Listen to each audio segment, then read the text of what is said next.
عزیزان محترم، ماہ مبارک رمضان کی آخری رات، نہیں پتا بہرحال کل جو ہے وہ چاند جو ہے وہ نظر آ جائے، جو کہ زیادہ پروبیبلٹی ہے کہ کل چاند جو ہے وہ نظر آ سکتا ہے، لیکن نہ بھی ہو بہرحال اگر نہیں ہوگا تو خدا ہمیں ایک اور جو ہے وہ توفیق دے دے گا۔ لیکن یہ کہ بہرحال مہینہ گزر گیا اور بالکل ایسے ہی ہے کہ جیسے ہم کسی کے پاس پہنچے ہوں اور اس کے پاس جو بانٹنے کو تھا اس کا وقت ختم ہو رہا ہو، تو کتنی بے چینی اور اضطراب میں ہم ہوں گے کہ ہمیں بھی کچھ مل جائے۔ بالکل ایسی جیسے ہم لوگ آپ لوگوں کے ساتھ، بزرگوں کے ساتھ توفیق ہوئی جانے کی، لوگوں کو فوڈ ڈسٹریبیوٹ کرنے کے لیے، تو جیسے ہم نے لوگوں کے لیے اتنے لوگوں کو ہم نے دینا ہے اور پھر کچھ سٹف ایکسٹرا تھا، اس میں کچھ لوگ لائن میں کھڑے ہوئے ہوں اور ایک آدمی سب سے پیچھے لائن میں کھڑا ہوا ہو اس امید سے کہ شاید میرے حصے میں بھی کچھ آ جائے۔ عزیزان محترم، ہم بھی آج کی شب ایسی ہیں۔ اللہ نے اپنے، آپ سب اچھے بندے ہیں، اللہ کے بہترین بندے ہیں، اللہ نے اپنے بہترین بندوں کو دے دیا۔ میں خطا کار، میں گناہ گار پروردگار، میں آیا تو صحیح لیکن میں اپنے نفس کا شکار رہا، لیکن آج اس آخری رات میں تیری بارگاہ میں یہی لینے آیا ہوں کہ اگر تو نے رحم نہیں کیا تو تیرے علاوہ کوئی دروازہ میرے لیے نہیں ہے۔ انشاءاللہ آپ دعائے ودائے مبارک رمضان بھی ہم پڑھیں گے کہ جو امام نے بہرحال کی ہے، کہ اس میں بھی آپ خود اپنے آپ کو دیکھیے گا کہ کیا ہمیں مل پایا، کیا ہم نے حاصل کیا۔ آپ کی خدمت میں چند دن جو خدا نے توفیق دی، حق تو خیر کوئی ادا نہیں کر سکتا کسی بھی چیز کا، اور کوتاہی اور غلطیوں کی معافی کہ جو ہے وہ آپ کے درمیان میں بہترین بیان نہیں ہو پایا، لیکن بہرحال نہج و بلاغہ سے جو ٹوٹا پھوٹا حصہ رہا، کہ خدا ہمیں ان صفات کو، ان کوالٹیز کو، ان ایٹریبیوٹس کو اپنی زندگی میں ایجاد کرنے کی توفیق عطا فرمائے۔ آج بھی کچھ ایک حصہ اور ایک حدیث آپ کی خدمت میں بیان کروں، اور کیونکہ وقت تھوڑا سا زیادہ ہی ہو گیا ہے اور دعا بھی پڑھنی ہے، لیکن بہرحال خدا جانتا ہے اگلے سال پھر توفیق ہو نہ ہو، زندہ رہیں نہ رہیں، کسی کو نہیں پتا۔ امام علی علیہ السلام صلوات بھیجتے محمد والے اللہم صلی علی۔ امام خطبہ متقین میں ارشاد فرماتے ہیں، ایک مختلف پیراگراف میں نے آپ کی خدمت میں پیش کیے اور کچھ چیزیں جو ہے وہ آپ کی خدمت میں پیش کی۔ ایک پیراگراف میں امام، اسی کے آخری 2-3 پیراگراف ہی رہ گئے ہیں، لیکن بہرحال جتنا ہو سکے گا آپ کی خدمت بیان کروں۔ امام فرماتے ہیں کہ وہ نیک اعمال بجا لانے کے باوجود خائف رہتا ہے، متقی نیک عمل کرنے کے بعد بھی خوف میں رہتا ہے، شام ہوتی ہے تو اس کے پیش نظر اللہ کا شکر کرتا ہے اور صبح ہوتی ہے تو اس کا مقصد یاد خدا ہوتی ہے۔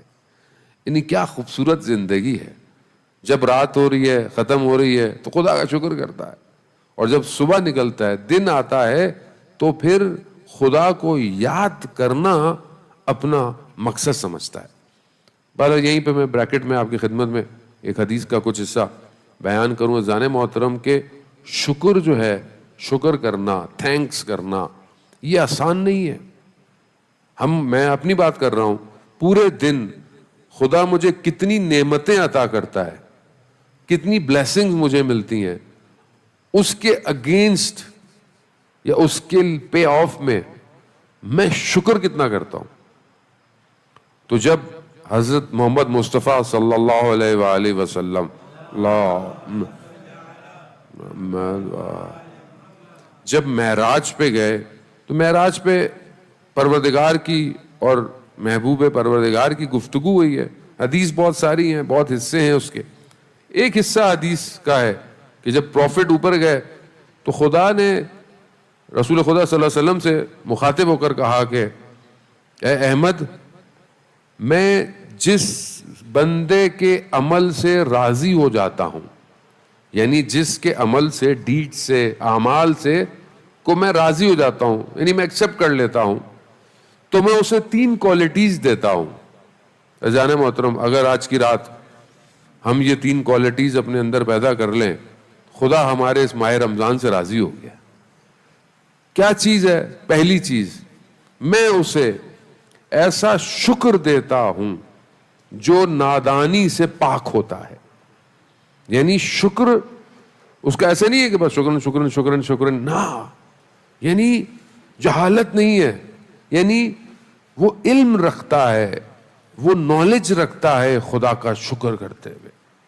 اور شکر آسان نہیں ہے، انسان کو شکر کی توفیق مل جائے، اس سے بڑی کوئی اور توفیق نہیں ہے کہ انسان اگر اسے اگر اپنی نعمتوں کا اندازہ ہو جائے تو وہ کبھی بھی اپنا سر سجدے سے نہیں اٹھائے گا، تو سجدے میں رہے گا، پروردگار تو نے مجھے دن دیا، تو نے مجھے کھانا دیا، تو نے مجھے عبادت دیا۔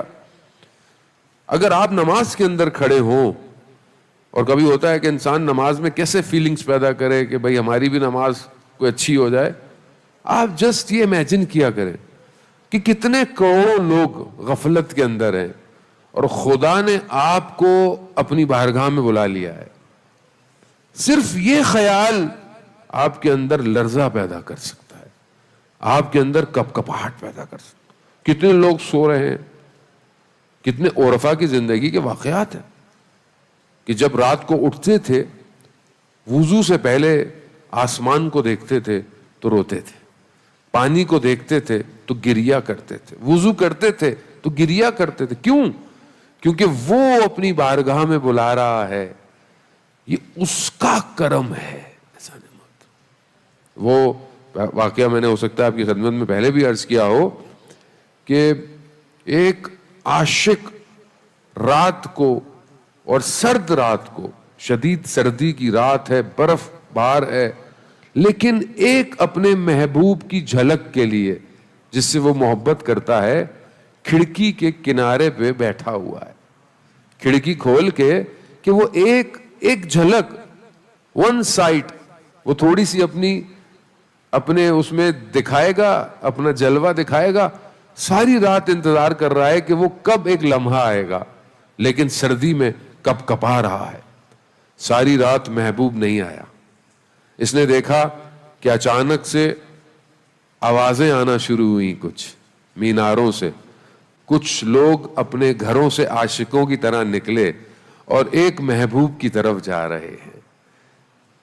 تو اس نے بولا کہ کاش میں نے اس محبوب کے لیے کہ جو حی علی الصلاح، حی علی الفلاح کی صدائیں، تو کاش میں نے اس کے لیے رات گزاری ہوتی تو میری یہ رات عبادت میں شمار ہوتی۔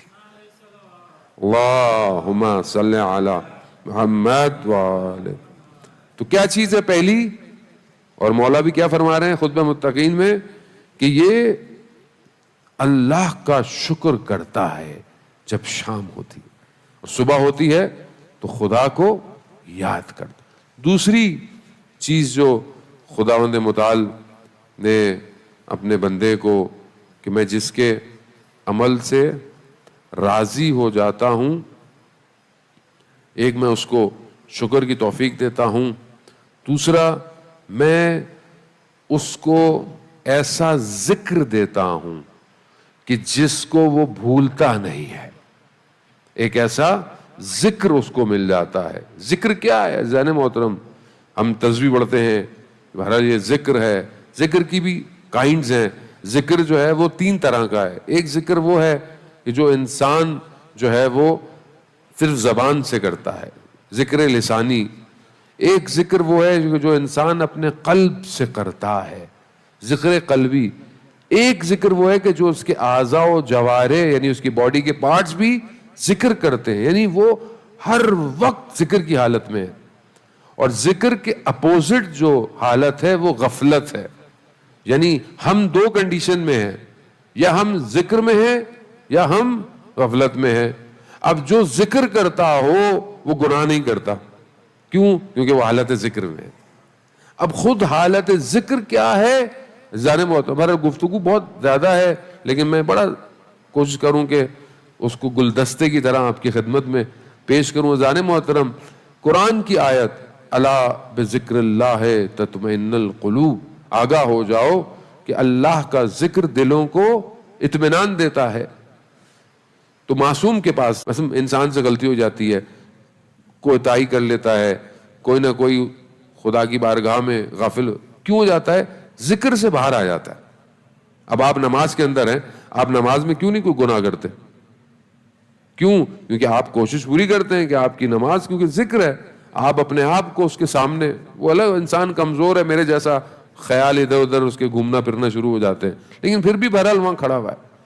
تو وہ جو مومن ہوتا ہے عزیزان محترم، وہ کبھی بھی خدا کے سامنے غافل نہیں ہوتا. جیسے نماز میں ہے ویسے بازار میں ہے، جیسے بازار میں ہے ویسے اپنی تنہائی میں ہے، اسی طرح اپنے ہر وقت حالت ذکر میں رہتا ہے.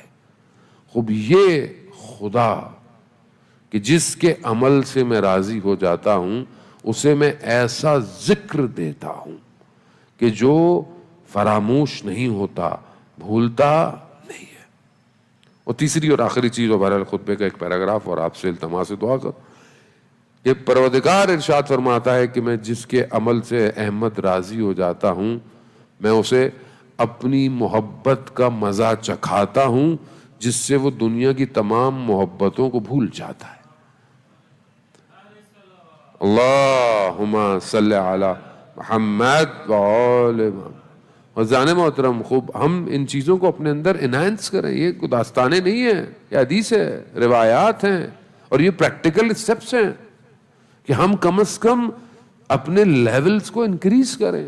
ہو سکتا ہے ہمارا شکر اتنا نہ ہو 100%، کچھ تو ہو، 10% تو ہو، 20% تو ہو. دن میں شکر تو کریں، شکر کا سجدہ کریں، ذکر کی کنڈیشن میں رہیں. انسان غافل ہے، انسان موبائل دیکھ رہا ہے، ٹی وی دیکھ رہا ہے، بازار میں ہے، کبھی اس کے سامنے ایسی چیز ہو کہ جو اس کی پرسنالٹی کے خلاف ہے. خوب اپنے آپ کو حالت ذکر میں لے کر آئے.